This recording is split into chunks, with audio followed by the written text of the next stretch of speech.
자, 오늘은 이 로마서 15장 말씀을 통해서 평강의 하나님이 필요합니다. 평강의 하나님이 필요합니다. 우리 이런 제목으로 같이 말씀을 나누도록 하겠습니다. 자, 오늘 또 찬양 우리 로마서 11장 말씀 배웠던 거 기억이 나시죠? 하나님의 놀라운 지혜, 무궁하신 그 계획들 사람은 알 수가 없죠. 사도 바울이 예수님 오셨는데 이 유대인들이 자기 백성들이 예수님 믿지 않고 그냥 뻥 찼단 말이에요. 그래서 그 예수님께서 이방으로 그 복음 이방으로 넘어가 가지고 오히려 이방인들이 예수님을 믿고 구원의 열매가 됐어요. 그러니까 유대인들은 다 망한 줄 알았더니 또 하나님의 섭리가 뭐냐? 그 중에 남은 자가 있어서 예수님을 믿고 또 영접하는 그런 남은 자들이 있어서 나중에 이 구원받은 충만한 수가 하나님 예정하시고 작정하셨던 수가 채워지는 거 보면서 그 하나님의 경륜을 그거 생각해 보면서 저렇게 엄청난 고백을 하면서 하나님의 지혜와 능력, 누가 그 하나님의 계획을 하실 때 상이한 사람이 있었느냐 이러면서 이렇게 감사하면서 그 했던 말씀인데 이게 또 귀한 찬양을 통해서 들으니까 다시 또 새록새록 이렇게 말씀이 생각이 나는 것 같습니다. 아무튼 하나님의 우리는 사람은 헤아릴 수 없는 계획과 하나님의 지혜 속에서 우리가 이렇게 하루하루 살아나간다는 것을 저와 여러분들을 꼭 믿으시고 그 믿음 안에서 승리하시면서 살아가시기를 주의 이름으로 간절히 바라겠습니다. 자, 오늘은 로마서 15장 말씀입니다. 평강의 하나님이 필요합니다. 로마서 15장 말씀은 이제 14장에 이어서 계속 좀 이제 진행이 되는 말씀이에요. 교회 분쟁과 다툼, 유대인과 이방인 신자들 간의 그런 갈등, 분쟁, 이런 내용에 대해서 계속적으로 이제 사도 바울이 권면을 하고 있을 뿐만 아니라 이제 로마서 15장까지 왔으니 바울이 로마 교회에 쓰던 서신 이제 편지죠. 이제 마무리할 때가 됐잖아요. 그래서 그 로마 교회를 향한 사도 바울의 소원은 무엇이었고 또 그들에게 기도를 부탁하는 내용까지 이제 로마서 15장을 보시면 이제 자세히 기록이 되어 있습니다. 이제 16장 가면은 끝이잖아요. 문안 인사하면서 정리가 되는 거잖아요. 그러니까 이제 어느 정도 사도 바울이 로마 교인들한테 편지를 보내면서 이제 결론적으로 해 나가는 말씀이다라고 생각을 하시면서 이제 들어보시면 되겠습니다. 자, 결론적으로는 이겁니다. 여러분, 싸우고, 다투고, 그리고 자기의 이익을 위해서 형제를 짓밟는 그 현장에는 하나님이 계시지 않는다는 사실입니다. 싸우고 다투고 분쟁하는 곳에는 하나님이 그 순간 거기에 분명하게 계시지 않습니다. 저 사람을 짓밟아야만 하나님의 나라가 굳건하게 세워진다? 아주 우스운 생각이고 우둔한 생각이고 잘못된 생각입니다. 우리가 저번 주에 말씀을 드렸지만은 하나님의 나라는 먹고 마시는 것에 있지 않고 오직 성령 안에서 뭐라 그랬어요? 의와 평강과 희락이라. 의는 하나님과의 관계 속에서 의라고 그랬죠? 예수님 믿고 의롭게 되는 거. 날마다 말씀과 성령으로 의롭게 되는 삶. 그 다음에 평강이라는 것은 뭐냐면 형제들과 화목하고 관용하는 거. 희락이라는 것은 나와의 관계 속에서 성령께서 주시는 세상이 알지 못하는 기쁨 속에서 살아가는 거. 그게 하나님의 나라라고 말씀을 드렸잖아요. 저 사람을 짓밟고 저 사람을 울게 만들고 저 사람을 내쫓아야만 하나님의 나라가 세워진다? 하나님 말씀에 대비해서 보면요, 우스운 얘기인 거예요. 오히려 형제들과 화합하고 평강을 해야만 하나님의 나라는 굳건하게 세워진다는 것입니다. 그래서 우리에게는 어떤 하나님이 필요하시냐? 평강의 하나님이 필요하시다는 거예요.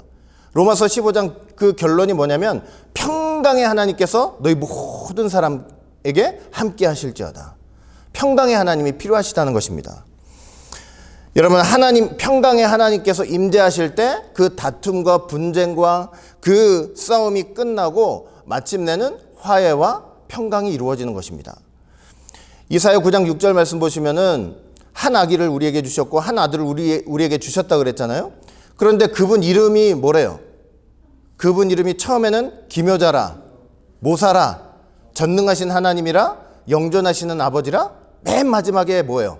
평강의 왕이에요. 그러니까 예수님의 이름이 사람들한테 계시되는데 제일 마지막에 계시되는 예수님의 이름은 뭐예요? 평강의 왕이에요. 그 바로 직전은 영존하시는 아버지죠. 예수님께서는 예수님이 아버지다. 이게 무슨 뜻이냐면 하나님은 삼위일체 하나님이시잖아요. 그러니까 그 예수님, 성자 되신 예수님과 성부 되신 하나님께서 하나다라는 것을 말씀하는 거예요. 그리고 교회론적으로 보면 예수님께서 교회의 머리가 되시잖아요.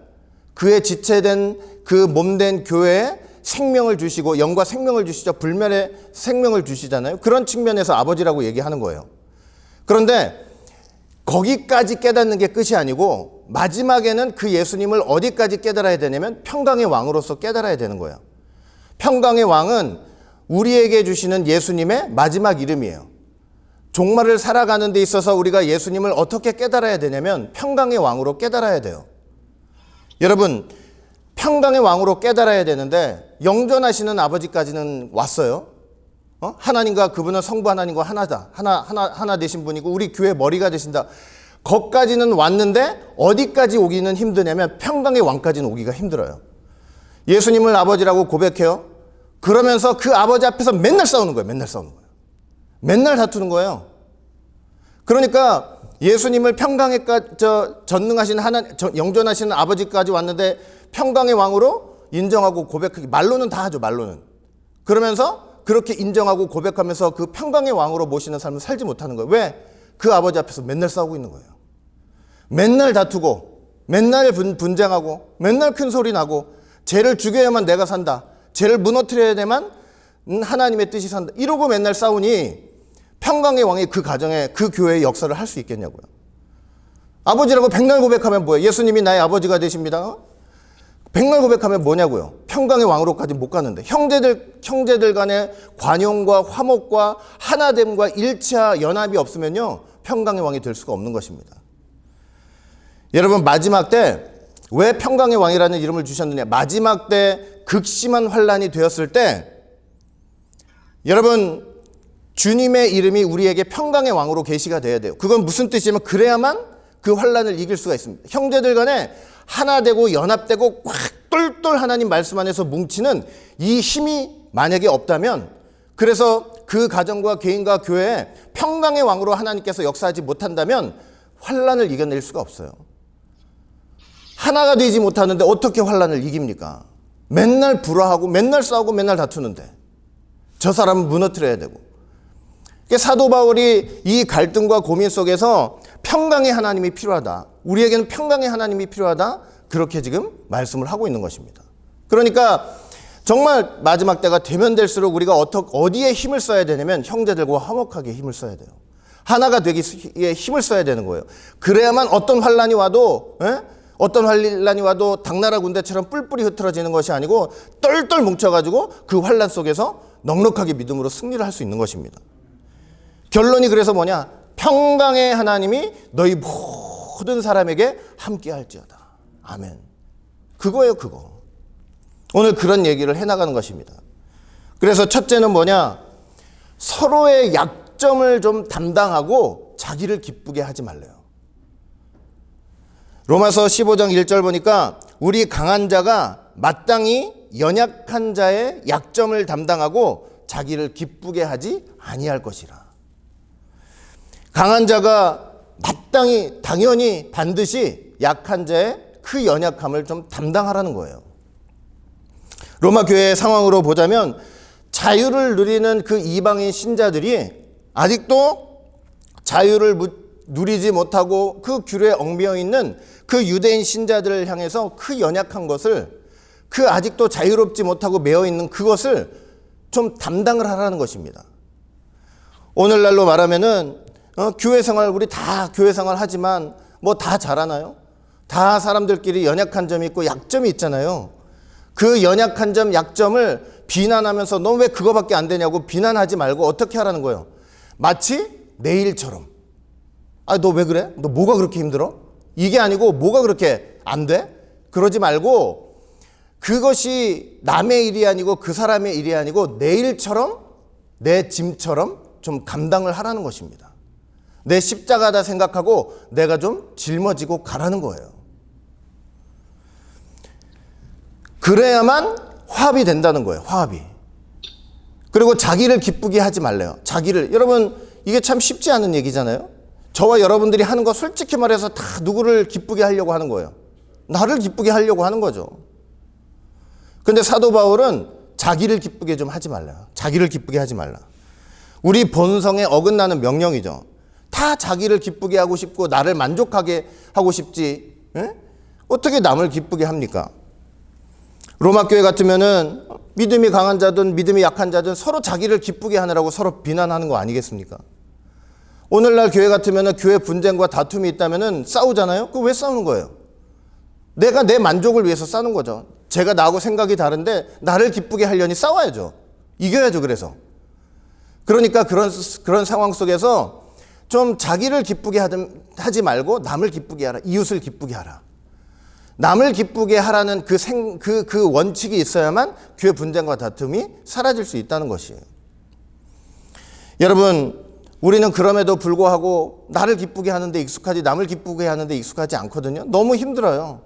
힘든데도 사도 바울이 어떻게 보면은 이렇게 힘든 것을 왜 우리한테 요구를 할까? 이렇게 생각할 수 있지만은 사실은 그렇지가 않습니다. 왜 우리한테 이렇게 남을 기쁘게 하라고 얘기를 하고 있냐면 왜 연약한 사람들의 그 짐을 좀 내팽개치지 말고 우리가 지라고 얘기를 하냐면 우리가 믿고 있는 믿음의 주가 되신 예수님께서 그렇게 하셨기 때문이라는 거예요. 예수님께서 이 땅에 오셔가지고 하신 일은 바로 무엇이냐면은 우리의 연약함을 다 어떻게 해주셨냐면 담당해 주시고 예수님이 자기를 기쁘게 하는 삶을 살지 않으셨기 때문이라는 거예요. 하나님 입장에서 한번 보세요. 하나님 입장에서 보면 하나님의 공의 입장에서 보면요. 우리는 진짜 정말 말할 수 없는 죄인이 철천지 원수예요. 만약에 이제 이렇게 예를 들면은 우리 가정에 어떤 사람이 와가지고 우리를 사기를 쳐가지고 우리 가정의 모든 재산들을 다 뺏어가 버렸어. 그래도 좀 더 잔인하게 얘기하면 누굴 죽여버렸네. 자식을 죽이든 부모를 죽이든. 그 얼마나 원수예요. 철천지 원수 되는 거 아니에요? 그런데 하나님 입장에서 보면 우리가 그런 원수나 똑같은 거예요. 용서할 수 없는 그런 죄인이고 연약한 인간들이에요. 그러나 하나님께서 하나님께서 그 예수님을 통해서 뭐냐면 우리의 그 연약함과 그 죄성을 어떻게 하셨냐면 그 약점을 담당하게 만드신 거예요. 담당하게 만드셨어요. 말할 수 없는 그 십자가 희생을 통해서 우리의 연약함을 다 담당을 하신 것입니다. 마태복음 8장 17절 보니까 우리 연약한 것을 다 담당하시고 우리의 병을 짊어지셨도다. 로마서 5장 6절 말씀 봐도 우리가 아직 연약할 때에 기약대로 그리스도께서 경건치 않은 자를 위해서 죽으셨도다. 우리의 연약함, 그 죄성, 옛사람들 하나님 떠나고 말씀 떠나가지고 타락한 본성대로 원수처럼 하나님과는 원수된 것처럼 살아가던 우리를 위해서 그 연약함, 그 죄성을 예수님께서 십자가에서 다 담당을 해주셨기 때문에 너희도 상대방의 약점을 담당하면서 살아야 된다. 이렇게 말씀을 하시는 거예요. 그리고 십자가 지심은요, 예수님께서 자기를 기쁘게 하시는 것이 아니고 아버지를 기쁘게 하시는 일이었어요. 그리고 구원받은 우리를 기쁘게 하는 일이었습니다. 스스로 자유를 가지신 분 아니에요? 왜 십자가에 달리셔가지고 머리에 가시관을 쓰시고 손발이 다 그렇게 묶여가지고 못에 박혀가지고 움직이지 못하시는 그런 처지가 되었습니까? 왜 그렇게 되었습니까? 아버지를 기쁘게 하시기 위해서 그렇게 한 거예요. 그리고 구원받을 우리를 기쁘게 하기 위해서 그렇게 하신 것입니다. 삶 속에서 얼마나 많은 비난과 모욕을 당하시고 얼마나 핍박을 당하셨습니까? 십자가에서 얼마나 비참한 희생을 당하셨습니까? 예수님의 삶은 태어나서부터 돌아가실 때까지 평생 자기를 기쁘게 하는 그런 삶이 아니었어요. 내가 내 아버지의 명령이 영생인 줄 아노라. 예수님이 이렇게 우리의 연약함을 담당하시고 자기를 기쁘게 하지 않으셨으니 너희도 그 예수님을 좀 본받아가지고 너희들 형제들 가운데 연약한 사람이 있다면 그 연약한 사람의 연약함을 좀 담당하라 이거예요. 담당하라. 그리고 그 사람을 좀 기쁘게 만들라 이렇게 말씀을 하고 있는 것이죠. 여러분, 내가 가진 자유를 다 쓴다고 할 때 절대 남을 기쁘게 할 수가 없어요. 예수님이 우리를 기쁘게 하시기 위해서 어떻게 했어요? 십자가에서 매달려가지고 자기의 그 자유로우신 분이 얼마나 자기를 구속하셨습니까? 우리가 남을 기쁘게 하기 위해서는 때로는 우리 머리에 그 가시 면류관이 있어야 돼요. 우리가 생각하고 싶은 대로 다 생각하면 안 되는 거예요. 자유가 있지만. 우리가 가고 싶은데 다 갈 수 없는 그런 자유를 다 누리면 안 돼요. 우리가 손으로 하고 싶은 일들 다 하면서 사는 그런 자유를 누리면 안 되는 것입니다. 때로는 면류관을 써가지고 내 생각도 좀 제한할 때가 있고, 손과 발이 다리 십자가에 못 박혀가지고 움직일 수 없죠. 꼼짝달짝 못하죠. 그렇게 내 자유를 제한할 때, 그럴 때 남을 기쁘게 할 수 있는 거예요. 그래서 이 교회 화합을 위해서, 교회 하나됨을 위해서는 어떻게 해야 되느냐? 그 가정의 화합, 교회 화합을 위해서 어떻게 해야 되느냐? 너 죽어봐라 이게 아니고, 내가 저 사람을 담당하면서, 내 십자가라고 담당하면서 그 십자가에 나의 몸을, 손과 발을 다 묶어놓고 때로는 그 사람을 기쁘게 하는 일도 필요하다는 것을 분명히 말씀을 하고 있는 거예요. 그래야만 평강이 오고, 평강의 하나님이 역사하시는 거고, 거기에 하나님의 나라가 점차 세워지는 것입니다. 그 다음에 두 번째는 뭐라고 바울이 권면을 했느냐? 서로 받아들이래요. 서로 받아들이라. 참 어려운 말이에요. 서로 받아들이라는 거. 죽일 듯이 싸우면서 상대방을 향해서 네가 하고 있는 것은 하나님의 뜻이 아니고 예수님을 잘못 믿는 거다. 너는 예수님을 믿는 그런 태도가 아니다. 저런 건 없어야 된다. 이렇게 얘기한단 말이에요. 제가 신학교 다닐 때 참 신학교 다니면은 참 경건하고 거룩할 것 같은데 사실 참 그렇지 못할 때가 많아요. 지금 충격을 받을 때도 많아요. 사실은 교수님들 하시는 거 보면서 두 분이 싸우시는데, 벌써 몇 년 전이에요. 그게 두 분이 싸우시는데 싸우시면서 서로 내가 하나님의 뜻대로 한다 이거예요. 그 학생들 입장에서 한번 생각해 보세요. 두 분 다 예수님 잘 믿는 분들이죠. 또 신학교 교수까지 되셨으면은 얼마나 또 그 과정, 신앙의 여정이라는 게 얼마나 많이 이렇게 진행이 됐고 체험을 했고 또 하나님 앞에 또 은사를 받아가지고 그런 일을 하셨겠어요. 그런데 두 분이 싸우시면서 내가 하나님의 뜻이고 쟤는 아니라는 거예요. 그럼 학생들 입장에서는 어떻게 돼야 되겠어요? 학생들은 어떻게 생각이 되겠어요? 나는 어느 쪽을 가야 하나님의 뜻을 쓰는 거지? 이렇게 생각이 되지 않겠냐고요. 근데 사도 바울이 뭐라고 얘기했는지 아세요? 사도 바울은 이 사람도 저 사람도 의견 차이가 있을지라도 둘 다 하나님이 받으신 사람이라는 생각을 하라는 것입니다. 둘 다 하나님이 받으신 사람이래요. 로마서 14장 3절 우리 저번 주에 배웠죠? 먹는 자는 먹지 않는 자를 업신 여기지 말고 먹지 못하는 자는 먹는 자를 판단하지 말라. 이는 하나님이 저를 받으셨습니다. 이렇게 말씀하는 거예요. 하나님께서 받으신 사람이라는 거예요. 사람들은 깜짝 놀랐겠죠? 서로 싸우면서 내가 하나님의 뜻 위에 있고 저 사람은 하나님이 버리신 사람이겠지. 사단 마귀지. 그런데 유대인 신자도 이방인 신자도 똑같이 하나님께서 받으신 사람이라는 거예요. 똑같이 하나님께서 받으신 사람. 그러니까 그런 하나님께서 받으신 사람이라는 생각을 가지고 서로를 대해야만 뭐가 되냐면 화평의 길이 열리는 거예요. 로마서 15장 보니까 하나님께서는 분명히 유대인 신자도 받으셨다고 말씀을 하고 있어요. 여러분 생각해 보세요. 지금 로마서 15장 보면은 예수님께서 할례 수종자로 이 땅에 오셨대요. 할례 수종자. 조상들에게 약속하신 것을 지키기 위해서 이 땅에 오셨다. 그게 무슨 말이냐면은 예수님께서 친히 유대인으로 오셨잖아요. 유대인으로 오셨고 8일 만에 할례도 받으셨고 그다음에 율법의 아래 계셔가지고 율법을 지키시도 했고 또 복음을 전하실 때도 누구한테 제일 먼저 전하셨습니까? 유대인들한테 제일 먼저 정했잖아요. 그러니까 그 자유, 유대인 중에서 하나를 얻기 위해서 정말 말씀 그 자체인데 자신을 그 자유를 억제하고 구속해가지고 그렇게 낮게 오셔가지고 그 복음을 전하실 때도 유대인들한테 가장 먼저 전했어요. 유대인들과 함께 하셨고 그들을 축복하셨고 심지어는 내가 이스라엘에 잃어버린 자, 그러니까 유대인들 말고 이방인들보다 유대인들한테 말씀을 전하기 위해 왔다. 이제 이렇게까지 얘기하셨단 말이에요. 하나님께서 그 조상들에게 하신 약속을 지키신 거고 하나님의 진실하심을 증명하기 위해서 이렇게 하셨다는 거예요. 그러니까 유대인들도 하나님께서 받으신 사람이라는 거예요. 유대인들도. 그러니까 우리는 유대인들 다 깨끗이 망했다. 예수님 걷어차가지고 깨끗이 망했다 했지만 그 유대인들 가운데서도 어떤 사람들이 있냐면 반드시 남은 자가 있어서 예수님을 믿고 영접하는 사람들은 다 하나님께서 어떻게 해주시는 거예요? 받으시는 거예요. 무슨 말이냐? 저 유대인들? 예수님께서 자기 땅 자기 백성 가운데 왔는데 나를 이렇게 핍박하고 모욕하고 이렇게 못되게 한 다음에 나를 십자가에 못 박혀? 그 사람 같으면 어떻게 했어요? 너 유대인들 다시는 나한테 올 수 있나 봐라. 사람들은 그렇게 할 거 아니에요.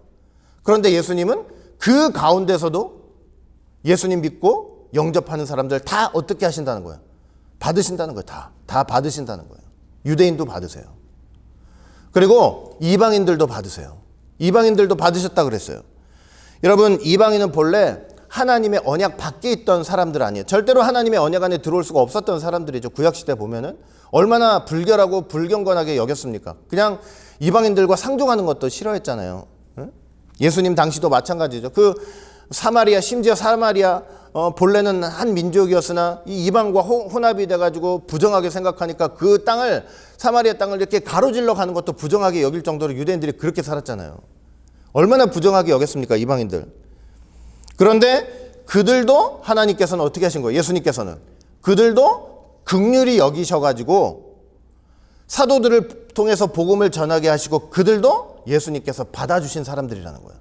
그러니까 여러분, 서로 간에 너 아니면 나고 너 죽지 않으면 내가 죽는다, 하나님 나라가 무너진다 이러지만은 하나님 입장에서는 어떻다는 거예요? 어떻다는 거? 둘 다 하나님의 은혜와 경륜 속에서 다 받아주신 사람들이라는 거예요. 이방인들 한번 생각해 보세요. 이방인들 하나님께서 받아주신 거 즉흥적으로 한 거 아니에요. 예수님, 유대인들이 예수님을 뻥 발로 차니까 그래? 너희들 끝이야. 나 이방으로 갈. 그게 아니고 이방인들을 받아주시는 것도 이미 구약 성경에 예언이 돼 있어요. 구약 성경의 성취예요. 가령 시편 18편 49절 말씀 보면 이렇게 돼 있죠. 여호와여, 이러므로 내가 열방 중에서 주께 감사하며 주의 이름을 찬송하리로다. 열방이라고 했을 때 이스라엘이 아니죠. 그러니까 하나님이여, 여호와여, 내가 이스라엘 중에서 여호와를 찬송하겠습니다. 이게 아니고 열방 중에서. 이방의 모든 나라까지 다 합쳐지는 거예요. 신명기 32장 43절 봐도 너희 열방은 주의 백성과 함께 즐거워하라. 이방인들도 주의 백성, 이스라엘 백성들과 함께 주 안에서 기뻐하게 되는 때가 온다. 시편 117편 1절 말씀 봐도 너희 모든 나라들아 여호와를 찬양하며 너희 모든 백성들아 저를 칭송할지로다.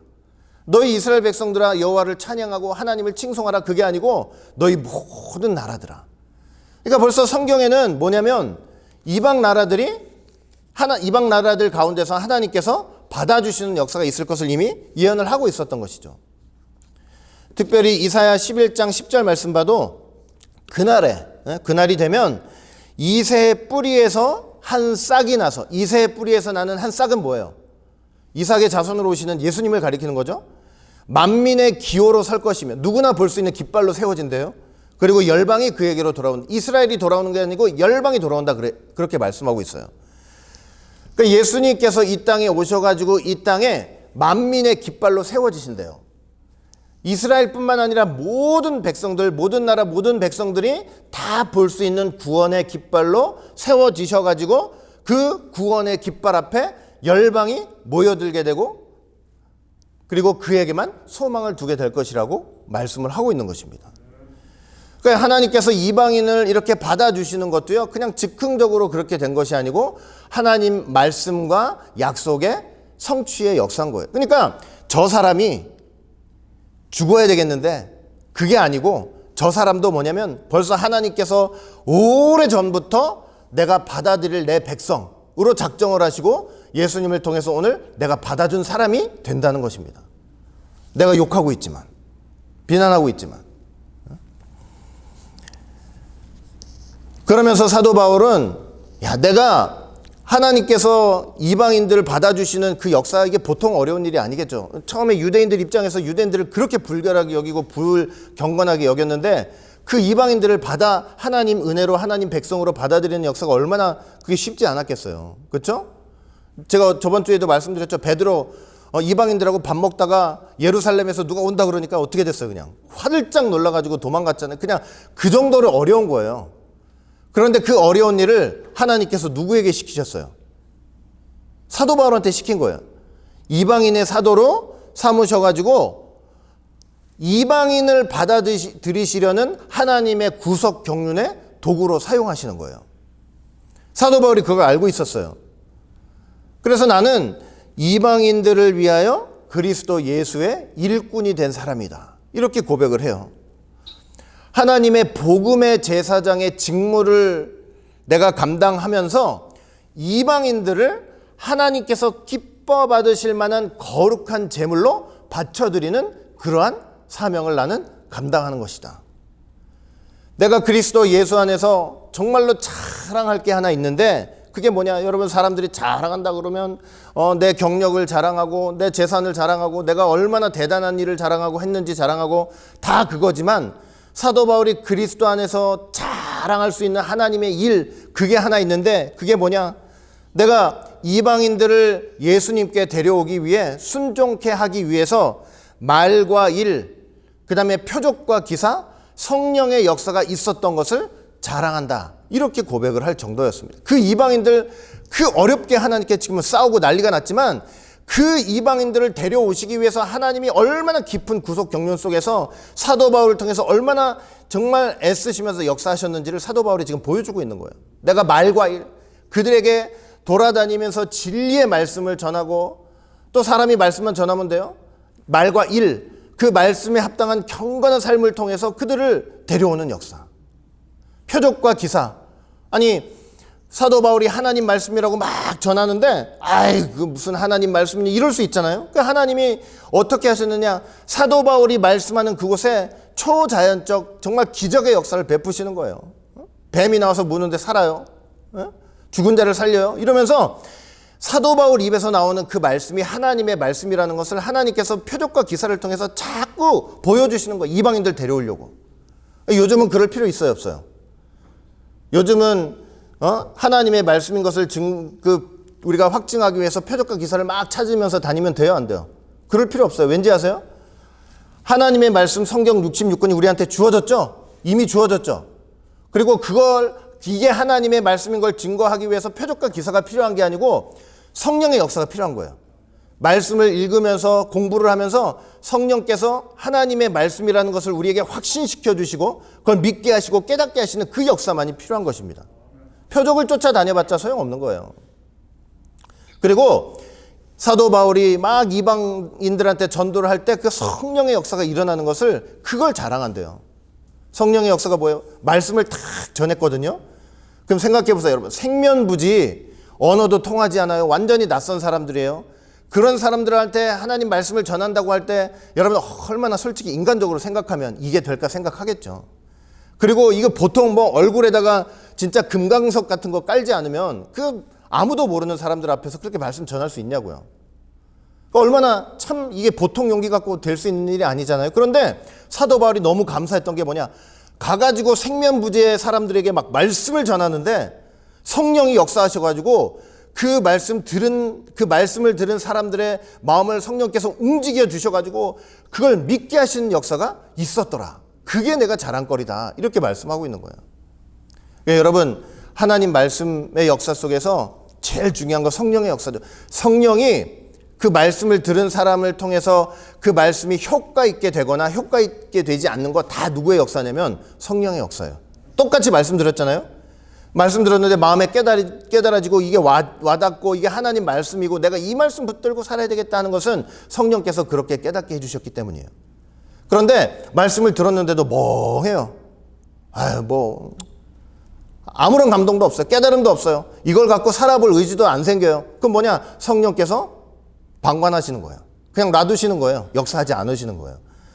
그러니까 그런 성령의 역사를 사도 바울이 이방인 전도를 하면서 체험을 하면서 다닌 것입니다. 그게 내 자랑거리다. 또 이방인들에게 복음을 전하기 위해서 예루살렘부터 일루리곤까지 복음을 내가 편만하게 전했다. 일루리곤이 어디냐면은 마게도니아 지역이에요. 지금 대체적으로 알바니아, 그리스 위쪽이에요. 그러니까 이스라엘 땅에서 예루살렘에서 그 마게도니아 그리스 땅 저 위쪽까지 그 어마어마한 지역을 돌아다니면서 하나님 말씀 복음을 편만하게 그렇게 전했다. 이방인들을 전도하기 위해서 하나님께서 이방인들을 받아주시는 그 역사를 위해서 그렇게까지 애를 쓰고 수고했다. 이거예요. 근데 자기 자랑이 아니고 하나님께서 이방인들을 받아주시려는 구속 경륜 속에서 내가 이렇게 은혜로 일을 할 수 있게 되었다. 이렇게 얘기를 한 거예요. 그러니까 서로 간에 갈등하고 서로 간에 불편한 감정이 있지만 실은 유대인도 보세요. 벌써 아브라함 때부터 하나님께서 약속하셨기 때문에 받아주신 사람들이죠.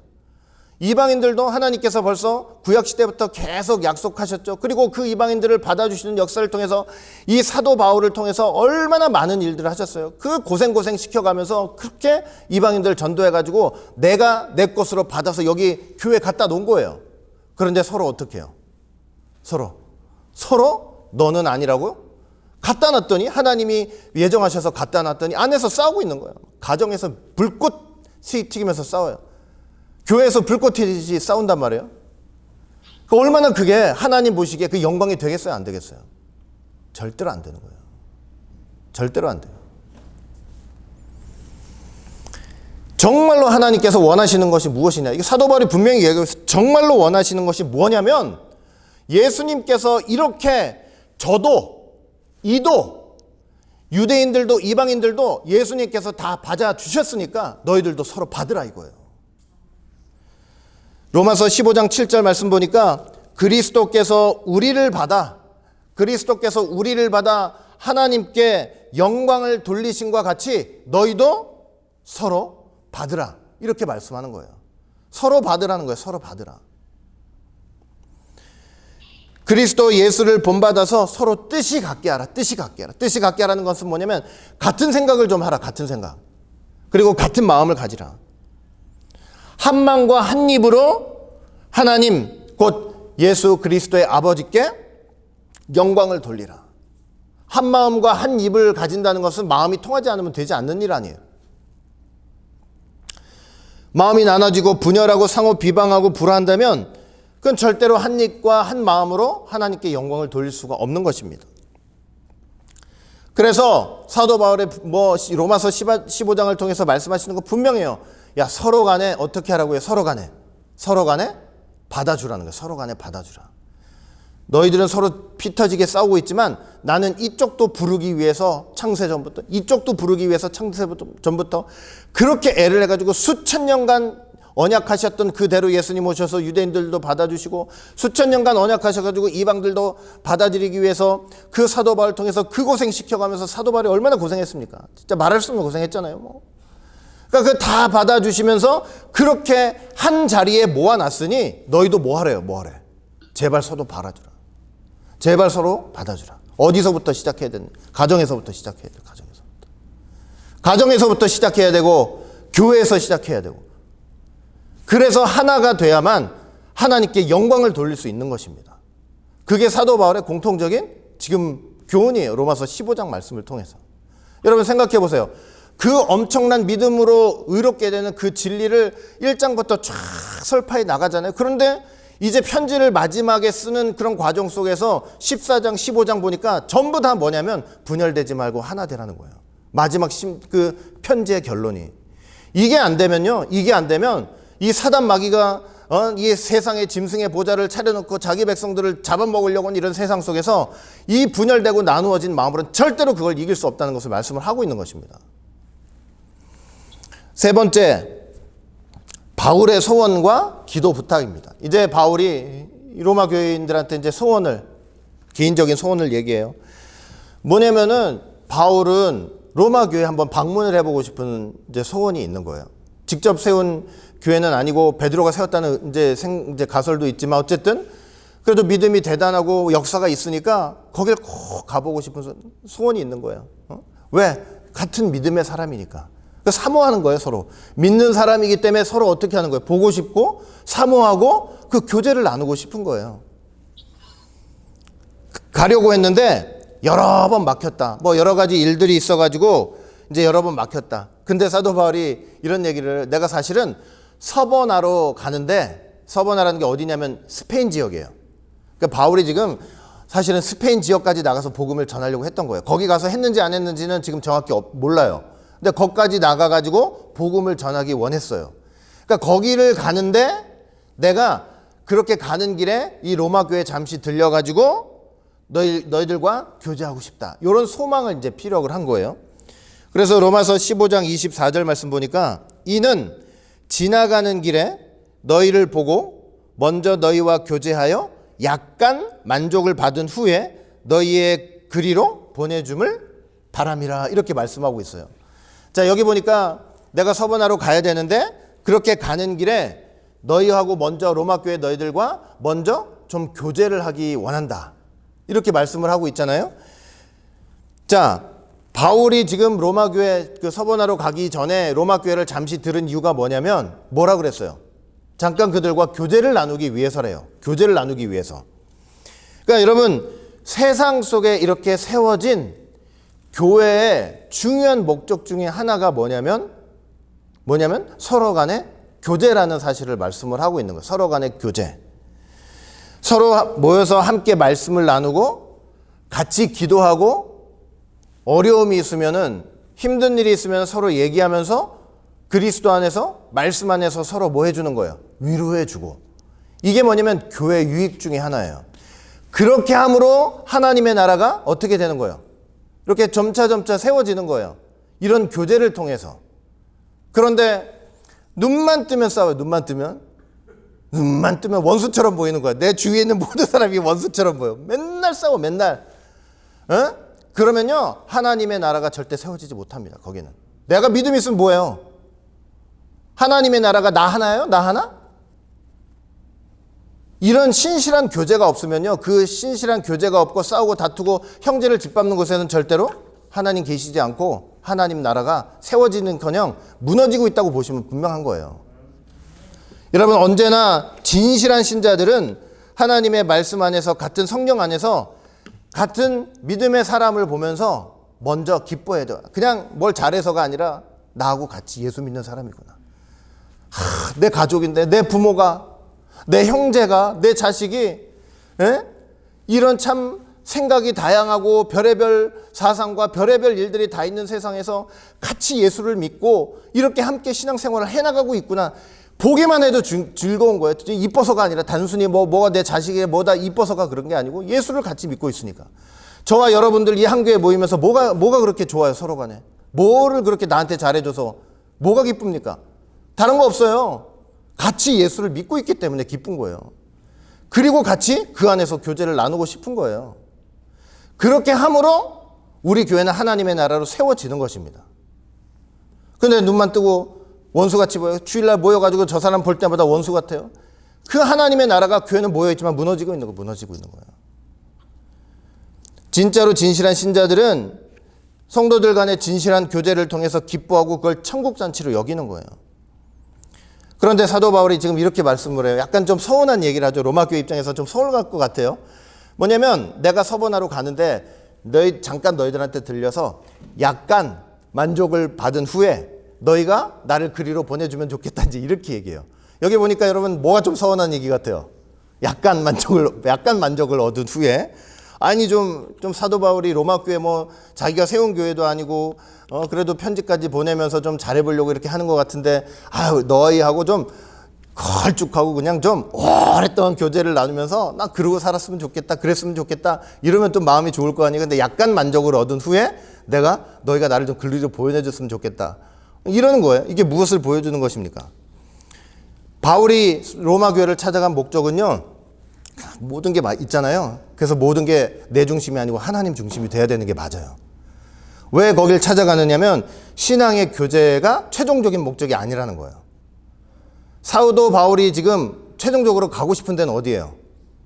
스페인 쪽이잖아요. 스페인 쪽. 그렇죠? 그러니까 신앙의 교제를 나눈 다음에 내가 서버나 즉 스페인 쪽으로 이제 선교 여행을 떠나야 될 텐데 그 하나님의 놀라운 일을 하는데 너희가 나한테 신령한 동역자가 좀 돼주면 좋겠다. 그런데 사도 바울이 정확히 어떻게 표현했냐면 너희가 나를 그리로 좀 보내줬으면 좋겠다 이렇게 얘기를 하는 거예요. 이게 무슨 말이겠어요? 이거 되게 중요한 사실을 우리에게 보여주죠. 성도 간의 신자 간의 이 신실한 교제의 목적은요, 진실한 교제의 목적은 하나님의 그리스도의 복음을 전파하기 위해서라는 것입니다. 그냥 우리끼리 모여가지고 우리 간의 교제를 나누고 우리 간의 위로로 끝나고 우리의 교제를 통해서 연대감을 돈독히 하고 그게 온전한 목적으로 완전한 목적으로 끝나면 안 된다는 소리예요. 사도 바울은 거기에서 약간 만족을 얻은 다음에 내가 스페인으로 가는데 너희들이 신앙의 교제를 나누고 내가 누군지 알았으니 내가 어떤 일을 하는지 알았으니 이제 너희들이 어떻게 해달라는 거예요. 나를 그 서보나로 보내는 데 있어서 너희들이 나를 좀 도와다오. 하나님의 큰 뜻을 위해서 선교 사업을 하는데 너희들이 동역자가 되고 나를 위해서 좀 도와다오. 하나님의 큰 일을 함께 해다오. 이렇게 지금 부탁을 하고 있는 거예요. 그러니까 교회 생활에 있어서 우리들 간의 교제는 그게 최종적인 목적이 되면 안 됩니다. 그 교제를 통해서 어떻게까지 뻗어나가야 되냐면 하나님의 말씀과 복음을 전파하는 데까지 그 힘이 뻗어나가야 되는 거예요. 그냥 우리끼리 앉아가지고 이러는 것이 아니고. 그래서 약간 만족을 받은 후에 가겠다 있는 것입니다. 아주 인간적으로 생각하면은 너무 정없다 이렇게 생각할지 모르지만 그게 아니라는 것이죠. 그래서 성도의 교제의 목적은 뭐냐? 그 자체에서 만족을 얻고 또 우리끼리 끝나는 게 아니고 하나님의 뜻을 이루는 데까지 분명히 뻗어나가야 된다는 사실을 꼭 우리는 기억해야 할 것입니다. 바울은 이어서 이제 기도를 부탁해요. 바울 같은 사람도 기도를 부탁하나? 뭐 그냥 하나님과 일문일답하면서 그렇게 하는 거 아닌가? 천만에요. 네? 바울이라도 기도를 부탁해요. 그러니까 하나 된 마음으로 연합해서 같이 기도하는 것이 얼마나 중요하고 힘이 된다는 것을 하나님의 일을 해 나가는 데 있어서 얼마나 중요하다는 것을 아는 거죠. 그러니까 바울이 이제 3가지 기도 제목을 부탁하는데 첫 번째가 뭐냐면 나로 하여금 내가 어디를 가든지 유대인들로부터 나를 구원하게 해달라고 기도 좀 해다오. 자, 이게 무슨 말이에요? 여러분 사도 바울이 전도하는 데 있어서 가장 큰 원수 같은 게 누구였는지 아세요? 이방인들이 아니었어요. 생면부지 자기를 모르는 이방인들이 원수가 되는 게 아니고요. 누가 원수 같은 인간들이었냐면 유대인들, 예수님을 믿지 않는 유대인들이 원수 같았어요. 이해가 되세요? 바울을 죽이기 전에는 내가 밥도 먹지 않고 물도 마시지 않겠다고 결심하는 사람이 40명이나 있어요. 유대인들 40명. 그냥 가는 곳마다 바울이 가는 곳마다 핍박을 당하는데 왜 그렇게 핍박당하냐? 또 가는 곳마다 유대인들이 없는 데가 없네 또. 다 뿔뿔이 흩어져가지고. 그러니까 바울이 이방인 전도를 하려면요. 그 사람들이 그렇게 방해를 하고 바울을 핍박하고 그러는 거예요. 유대인들이 원체 이방인들을 싫어하니까. 그러니까 그런 유대인들의 협박과 겁박에서 좀 벗어날 수 있도록 하나님의 뜻을 이 이방인들을 구원하시고 받아주시려는 하나님의 경륜을 이루는데 이 일을 감당해야 되는데 너희들이 나를 위해서 좀 기도해다오. 두 번째는 예루살렘에 구제하러 가는 일이 좀 잘 될 수 있도록 기도해다오. 이게 무슨 말이냐? 바울이 로마를 거쳐서 스페인 가기 전에 이제 로마 교인들한테 그러는 거예요. 내가 너희들한테 가기 전에 예루살렘에 좀 들렸다 가야 된다. 그 왜 그러냐면 바울이 이방 교회들을 많이 개척을 했잖아요. 이방에 돌아다니면서. 그런데 그 이방 교인들이 이제 말씀을 받고 그리스도의 복음을 깨닫고 말씀을 알고 이렇게 보니까 예루살렘 교회가 그렇게 귀한 거예요. 거기서부터 선교가 시작이 됐잖아요. 본교회고. 그러니까 그 예루살렘 교회에 가난한 사람들이 너무나 많다는 얘기를 듣고 그 마음이 동해가지고 연보를 다 모아가지고 그들을 좀 돕자고 헌금을 모아놨어요. 바울이 이제 그거 가지고 예루살렘 가서 이제 가난한 사람들 구제하면 되는 거잖아요. 그런데 그게 걱정이 되는 거예요, 바울이. 왜 걱정이 되는지 아세요? 왜? 예루살렘은 누구 투성이에요, 누구 투성이. 아무리 예루살렘 교회에 있다고 해도 유대인 출신의 믿는 사람들이 훨씬 더 많을 거 아니에요. 응? 그런데 유대인 출신의 이 그리스도인들은요, 바울을 그렇게 좋게 생각을 안 해요. 왜 그러겠어요? 이방인들을 좋게 생각하지 않는데? 그 갈등이 있잖아요, 이방인들하고도, 이방인들 신자하고도. 그런데 그 이방인들 신자를 전도하러 다니는 사람이 바로 누구예요? 바울이잖아요, 이방인의 사도. 탐탁지 않게 생각하는 거예요. 그냥 틈만 있으면은 율법을 가지고 걸고 넘어지려고 막 이제 이러는 사람들이에요. 그러니까 내가 가서 구제금을 가서 이 이방 교회에서 이런 돈을 모아왔습니다. 이 가난한 사람들한테 좀 나눠주십시오. 그래도 예루살렘 교회는 어떻게 할 수 있냐면, 야, 이 이방인의 돈들은 우리가 받을 수 없다. 이럴 수 있는 거예요. 그러니까 그 일이 좀 형통하게 다 될 수 있도록. 그러니까 바울이 얼마나 참 힘들고 어려운 속에서 살았을 거예요. 그 로마 교회를 바라보면서 그 갈등이 있는 거 보면서 자기 사역 속에 늘 분쟁이 있는 거잖아요. 그런 갈등이 있는 거잖아요. 그 세 번째 기도 제목은 뭐냐? 야, 이 문제들이 다 잘 해결돼가지고 내가 로마 교회 너희들한테 갈 때는 좀 기쁨으로 갈 수 있게, 기쁨으로. 내가 하는 일뿐만 아니라 내가 이렇게 편지를 보냈으니까 너희들도 이 편지 안에서 유대인들 신자, 이방인들 신자 할 거 없이 하나님께서 받아주신 사람이니까 좀 연약한 사람들이 있다면 받아주고 담당하고 서로를 자기를 기뻐하게 하지 말고 좀 남을 기쁘게 하면서 그렇게 하나 된 모습으로 탁 준비가 돼서 내가 탁 갔을 때 좀 기쁨으로 좀 만날 수 있도록 그걸 위해서 좀 기도를 부탁한다. 이렇게 하고 있는 것입니다.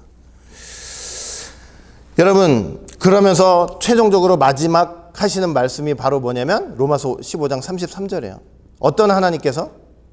평강의 하나님께서. 우리가 하나님의 이름이 많은데 그 앞에 평강이라고 붙였을 때는 하나님께서 평강을 주시는 하나님, 그렇죠? 평강을 주시기를 원하는 그런 소망으로 평강의 하나님이라는 말을 이제 쓰고 있잖아요.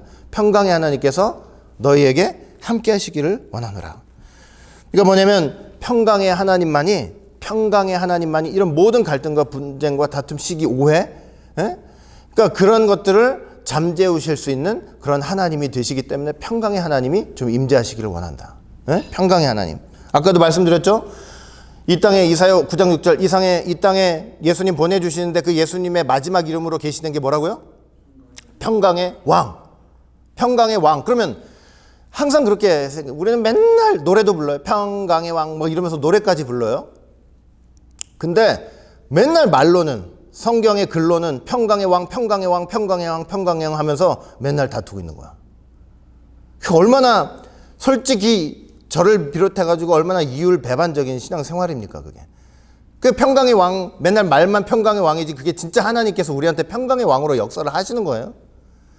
평강의 왕이 되셔가지고 진짜 하나 된 마음과 하나 된 생각과 한 입과 한 마음으로 이 사단이 앞으로 적그리스도가 지배하게 될 세상, 통치하게 될 이 세상에서 그 믿음으로 똘똘 뭉쳐가지고 평강의 왕을, 평강의 왕, 평강의 하나님을 모시면서 뚫고 나가야 되는데 말로는 평강해 하면서 맨날 싸우고 있으면은 그 교회가 그 하나님의 나라가 제대로 세워지겠냐고요.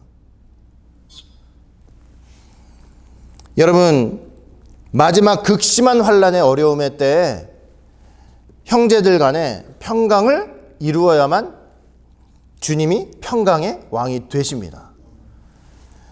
주님이 우리 가운데서 지금 평강의 왕이 되고 계신지 여러분들 꼭 점검해 보시기를 바라겠습니다. 우리 가정에, 그 다음에 우리 교회, 여러분들 또 주변 사람들과 정말 하나님께서, 예수님께서 나에게 평강의 왕이 되시고 있는지 잘 점검해 보면서 믿음으로 하나가 돼가지고 어렵고 힘든 세상 아닙니까? 어렵고 힘든 세상 정말 똘똘 뭉쳐가지고 믿음으로 똘똘 뭉쳐가지고 이걸 박차고 나와야 돼요. 맨날 보는 얼굴 쟤들하고 내가 뭘 할 수 있겠지 이러지 마시고 그냥 똘똘 뭉쳐가지고 이 어려운 세상 믿음으로 좀 뚫고 나가시기를 바라겠습니다. 알겠죠? 예수님의 마지막 이름이 뭐라고요? 평강의 왕. 지금 내 가정과 교회에 평강의 왕이 계신지 여러분 꼭 점검하시길 바라겠습니다. 아시겠죠? 믿음으로 승리하시길 바랄게요. 기도하겠습니다. 사랑과 은혜가 풍성하신 아버지 하나님, 오늘도 이렇게 귀하고 복된 시간을 통해서 다시 한번 은혜 가운데 귀한 하나님의 말씀을 이렇게 상고할 수 있도록 인도하여 주신 것